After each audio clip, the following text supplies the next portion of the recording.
Os 130.000 euros destinados por Portos de Galicia a esta terceira fase da remodelación do curro de Portosín véñense sumar as dúas anteriores intervencións financiadas con cargos plans da Deputación da Coruña, o que supón un investimento total próximo ao 1.000.000 de euros. É a última fase que tiñamos da plaza do curro de Portosín. Esta plaza ten unha inversión de casi 1.000.000 de euros. Esta última fase é financiada ao 100% por Portos de Galicia, é unha inversión de casi 130.000 euros.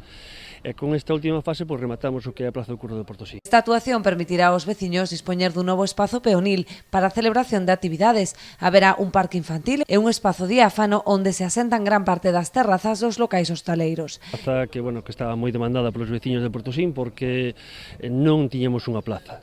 Tiñamos aquí que era máis que unha plaza, unha rotonda, donde non podíamos disfrutar porque era tráfico de vehículos, e desta forma vai ser unha zona onde recolle todo o que é un parque. Esta zona vai ser xa máis diáfana, aquí é onde vamos a celebrar cando sean as festas, vamos a poñer as orquestas, a facer obras de teatro, que vai ser unha zona onde a xente pode estar disfrutando do que é a plaza en sí, xunto ca hostelería, que xa vedes que todo o que é a hostelería se concentra máis que nada aquí.